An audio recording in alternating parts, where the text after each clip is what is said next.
প্রতি বছরের মতো রথযাত্রায় এবারও আমরা ধূপগুড়িতে চলে গেছিলাম। এত ভিড় আর এত লোকজনের মাঝেও যেই আমার এনাদের উপর নজর পড়ে গেল, আমি তো আর চোখই সরাতে পারছিলাম না। হ্যালো এভরিওয়ান, কেমন আছো তোমরা সবাই? নতুন আর একটা ব্লগে তোমাদের সবাইকে ওয়েলকাম। আশা করি তোমরা এতক্ষণে বুঝে গেছো যে আজকের ব্লগটা কী নিয়ে হতে চলেছে। আমরা বাড়ি থেকে বেরিয়ে পড়েছি রথযাত্রার উদ্দেশ্যে। এদিকে গাড়ির জন্য দাঁড়িয়ে থাকতে থাকতে হঠাৎ একটা ভাইয়ের সঙ্গে দেখা। এই ভাই আমার ভিডিও দেখে ইনস্টাতে, আমি ভয়েস দিয়ে ভিডিও করি, আর এই ভাইটাও নিজের ভয়েস দিয়ে খুব সুন্দর সুন্দর ভিডিও বানায়। হঠাৎ করেই দেখা হয়ে গেল, যাই হোক ভালো লাগলো। আমরা ধূপগুড়িতে আসার পর সোজা গাড়ি থেকে নেমে আমরা ফলের দোকানে চলে এলাম। তো বাড়ির ওদিক থেকে আমরা কোনো কিছু নিয়ে আসিনি, তাই এখান থেকে বাবা জগন্নাথের জন্য কলা আর বাতাসা কিনে নিলাম। দেন আমরা এখন হাঁটা দিলাম মন্দিরের দিকে। মন্দিরটা যেহেতু ডাউকিমারি রোড দিয়েই যেতে হয়, এইদিকে যেহেতু দাদার দোকানটা একদম পাশেই, তো সে কারণে আমরা একটু দাদার দোকানে এলাম। কিছুদিন আগেই এই দোকান বা রেস্টুরেন্ট তোমরা যেটাই বলো, কিছুদিন আগেই কিন্তু আমি এই দোকানের একটা ভিডিও পোস্ট করেছিলাম, তোমরা দেখেছিলে অনেকেই। আমরা এখানে ব্যাগ ট্যাগ রেখে আবার হাঁটা দিলাম মন্দিরের দিকে। যাই হোক, মন্দিরটা যেহেতু অনেকটাই দূর, তাই আমরা হেঁটে হেঁটে যাচ্ছি যতটা যেতে পারি। পরে একটা বান্ধবীকে ফোন করে শুনতে পারি যে ওখান থেকে রথ ছেড়ে দিয়েছে।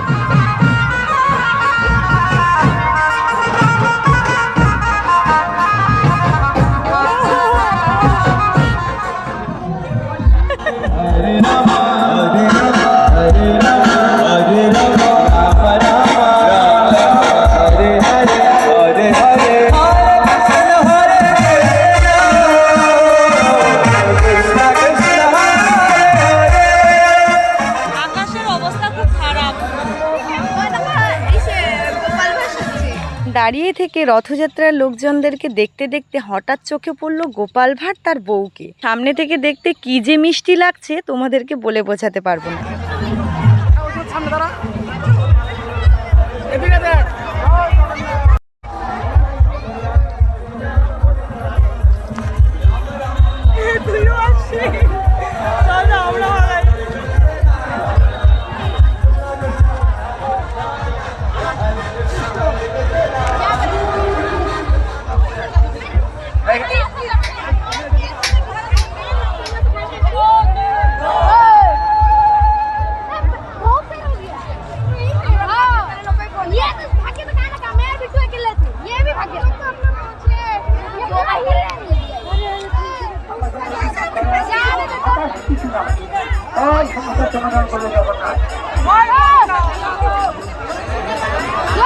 হরে কৃষ্ণ।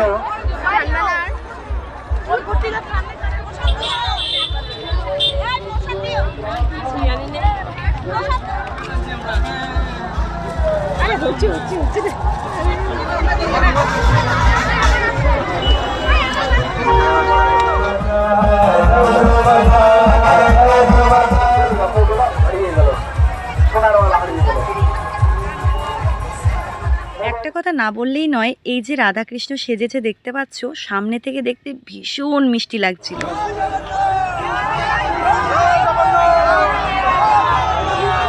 প্রায় 4-5টার মতো রথ দেখলাম, আর রথ দেখতে দেখতে এদিকে সন্ধ্যা হয়ে এসছে। গাড়ির জন্য অপেক্ষা করছি কখন থেকে, কিন্তু রাস্তার জ্যামের জন্য গাড়িও পাচ্ছি না। যাই হোক, ব্লগটা এখানেই শেষ করলাম। সবাই ভালো থাকবে।